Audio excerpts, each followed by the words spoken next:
Hello students. स्वागत है आप सभी का आपके अपने YouTube channel gateway of success career launching में। और आज का जो क्लास है वो क्लास 12th की हिंदी की क्लास। ये क्लास उन स्टूडेंट्स के लिए बहुत ही ज्यादा इंपॉर्टेंट है जो स्टूडेंट्स 2024 में बिहार बोर्ड के एग्जाम देने वाले हैं, 12th बिहार बोर्ड के एग्जाम देने वाले हैं।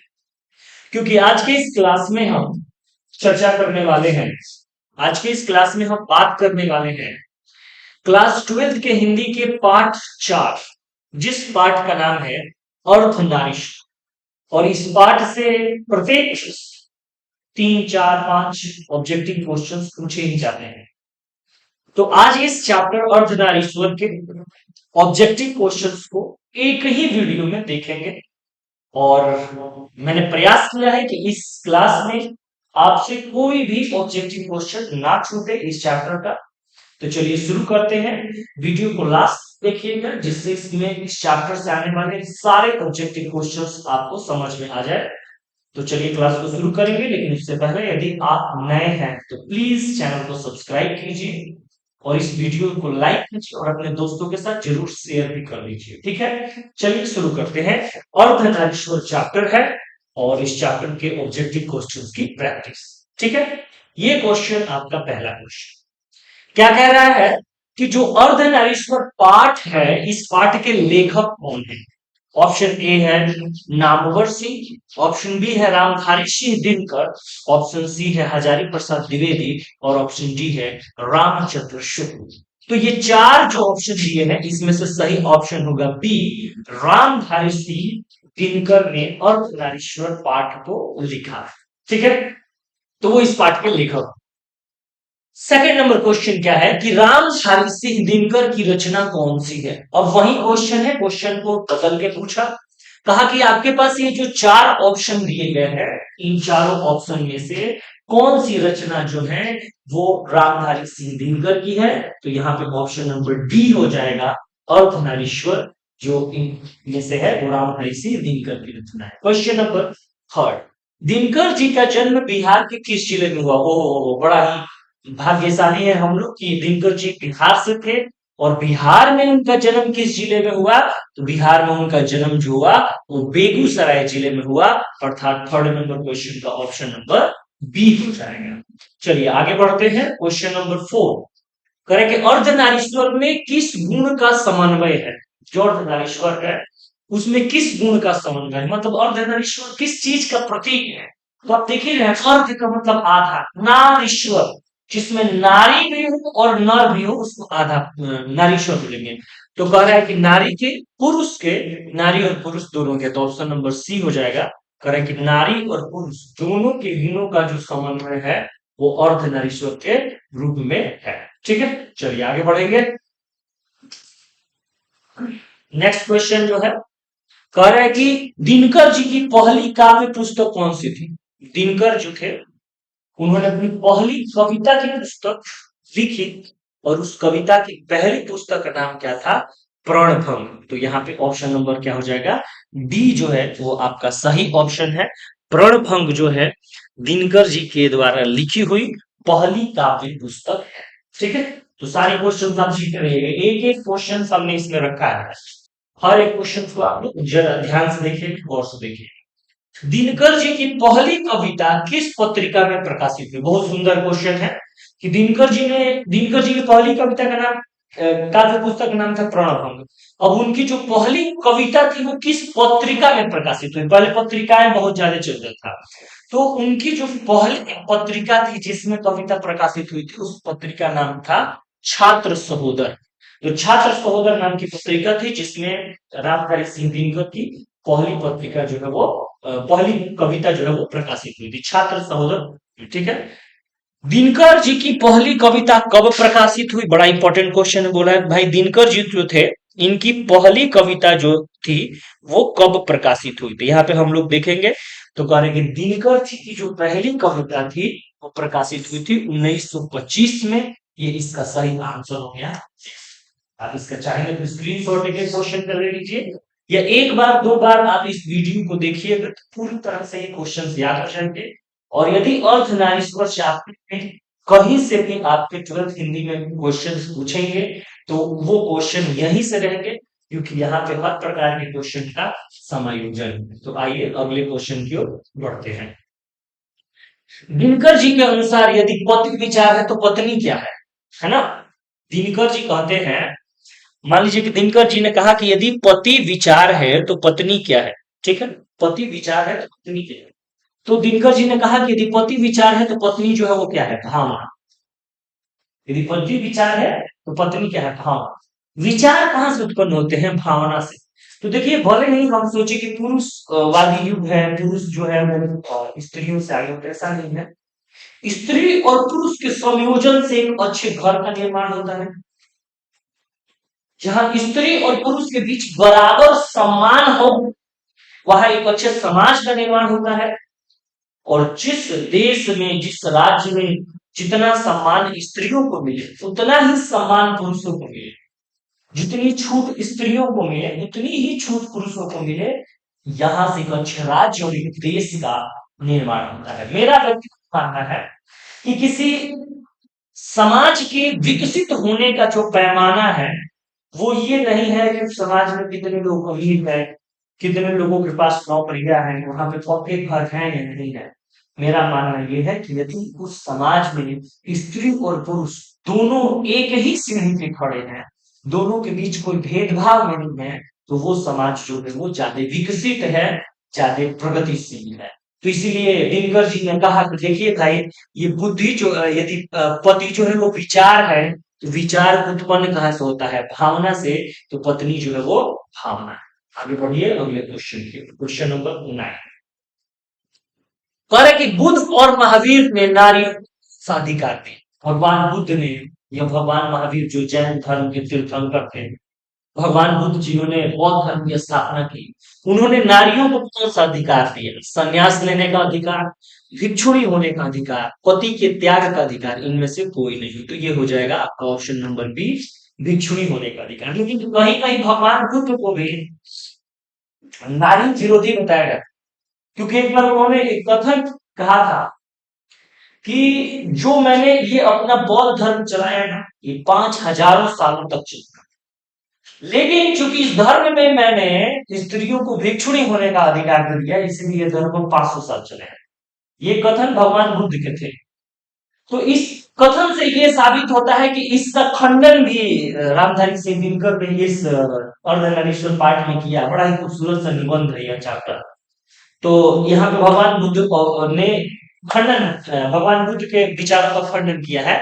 ऐसे बाद में भगवान बुद्ध और भगवान महावीर ने, पहले बौद्ध धर्म और जैन धर्म में महिलाओं को भिक्षुणी होने का अधिकार नहीं था, लेकिन बाद में महिलाओं को भी भिक्षुणी होने का अधिकार दे दिया गया बौद्ध धर्म में और जैन धर्म में।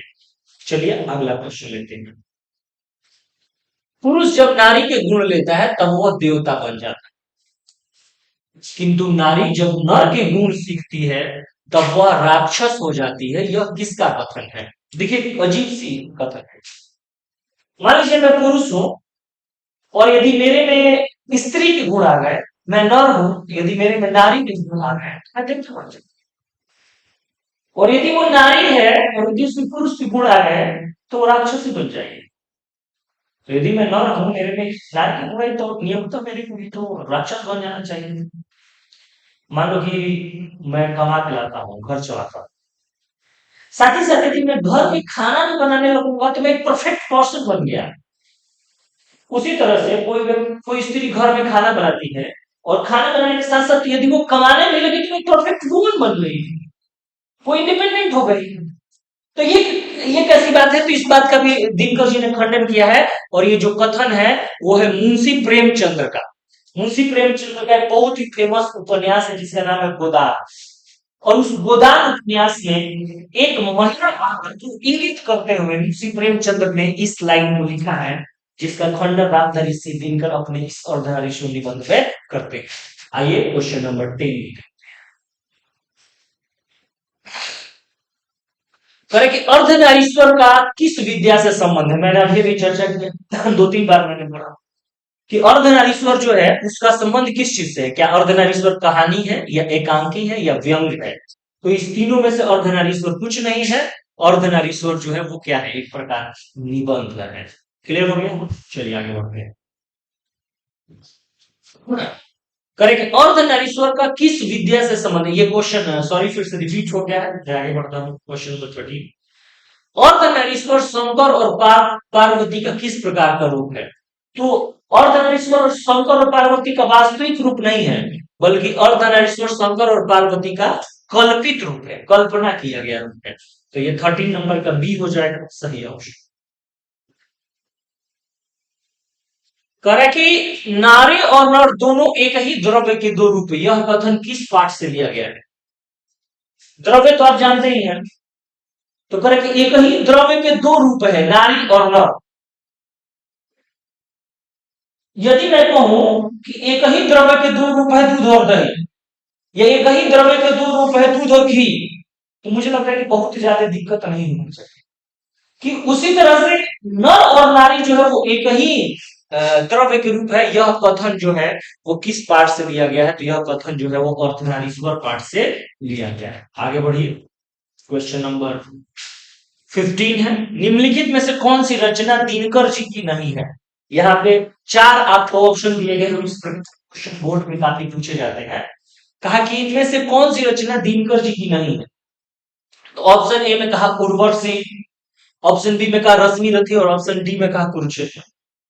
और कोई भी थोड़ा सा पढ़ा है तो उसको पता है कि उर्वशी, रश्मि रथी और कुरुक्षेत्र, ये तीनों जो रचनाएं हैं वो दिनकर जी की ही रचना है। लेकिन चौथी जो रचना है झूठन, ये दिनकर जी की रचना नहीं है, ये ओम प्रकाश वाल्मीकि के द्वारा लिखा गया रचना है झूठन। ठीक है, अगला क्वेश्चन, निम्नलिखित में कौन सी रचना दिनकर जी की है? अब इसमें बोला कौन सी रचना दिनकर जी की है?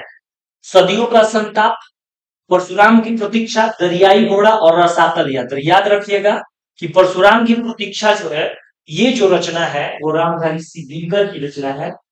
इसे रामधारी सिंह दिनकर ने लिखा। इस प्रकार के क्वेश्चन बोर्ड में पूछ रहा है आजकल, ताकि इसमें बच्चे थोड़ा सा कंफ्यूज हो जाते हैं। दिनकर को किस कृति पर भारतीय ज्ञानपीठ पुरस्कार प्राप्त हुआ? दिनकर जी को भारतीय ज्ञानपीठ पुरस्कार मिला था, लेकिन भारतीय ज्ञानपीठ पुरस्कार उनको किस रचना पे मिला था? अर्धनारीश्वर पे, उर्वशी पे, ओंकार पे, कुरुक्षेत्र पे। तो उनकी एक रचना थी उर्वशी, जो बड़ी ही फेमस रचना थी। उसी रचना की वजह से उनको भारतीय ज्ञानपीठ पुरस्कार से सम्मानित किया गया, याद रखिएगा। तो युद्ध और शांति की समस्या पर लिखी गई काव्य कृति है। ऐसी कौन सी काव्य कृति है रामधारी सिंह दिनकर के द्वारा लिखित जिसमें युद्ध की भी चर्चा है और शांति की भी चर्चा है? तो इस कृति का नाम है कुरुक्षेत्र। 18 नंबर का सही ऑप्शन हो जाएगा बी। ठीक है, आगे बढ़ते हैं। करें कि अर्धनारीश्वर कल्पित रूप है। अर्धनारीश्वर किसका कल्पित रूप है भाई?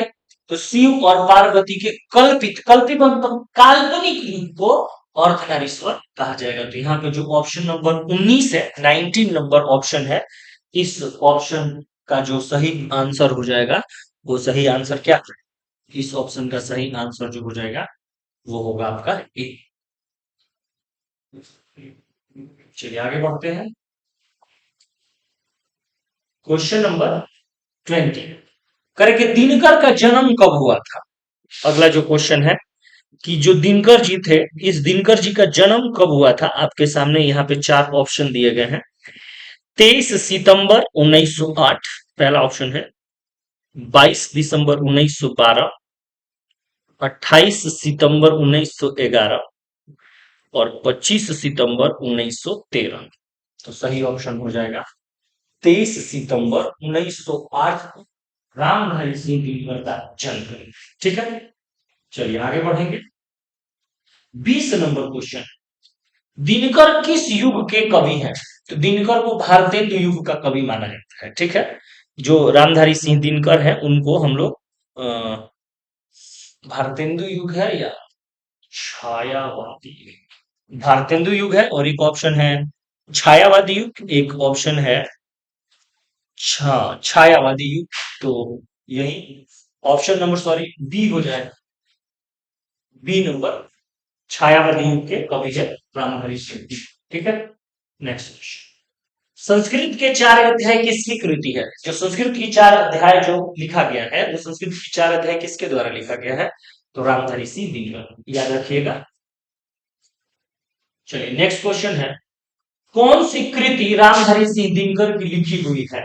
कौन सी कृति रामधारी सिंह दिनकर की लिखी हुई? फिर से एक बहुत ही क्वेश्चन है इंटरेस्टिंग। शुद्ध कविता की खोज, पुनर्वाह, स्मृति की रेखाएं, कविता के नए प्रतिमान। तो इसमें से कौन सी जो रचना है वो रामधारी सिंह दिनकर के द्वारा लिखा गया है? तो शुद्ध कविता की खोज, शुद्ध कविता की खोज जो है ये रचना रामधारी सिंह दिनकर के द्वारा लिखा गया है। चलिए, गांधी जी की पोती ने महात्मा गांधी पर कौन सी पुस्तक लिखी? जो गांधी जी की पोती है उन्होंने महात्मा गांधी के ऊपर एक पुस्तक लिखी और उस पुस्तक का नाम है बापू मेरी माँ। ठीक है, 23 नंबर का डी आंसर है। देख लीजिए ध्यान से, बड़ा इंपॉर्टेंट क्वेश्चन है। तो मोटा मोटी तौर पे हम लोगों ने इस चैप्टर के 23 ऑब्जेक्टिव क्वेश्चन को सॉल्व किया। किसी भी पेपर में इतने ही क्वेश्चन दिए गए, तो आप यदि इस वीडियो को एक बार 2 बार देखिएगा तो ये सारे ऑब्जेक्टिव क्वेश्चंस याद हो जाएंगे। और इस पार्ट से जो 4 नंबर 5 नंबर के ऑब्जेक्टिव क्वेश्चंस आपको एग्जाम में पूछेगा वो बड़े आसानी से क्या हो जाएंगे, बन जाएंगे। तो ठीक है, फिर मिलेंगे अगली क्लास में। तब तक आप अपना बहुत सारा ख्याल रखिए। एक बार फिर से यदि आप नए हैं तो चैनल को सब्सक्राइब करें, वीडियो को अपने दोस्तों के साथ शेयर करें और लाइक जरूर कीजिएगा, और कैसा लगा है कमेंट करके जरूर बताइएगा। Thank you so much. Thank you.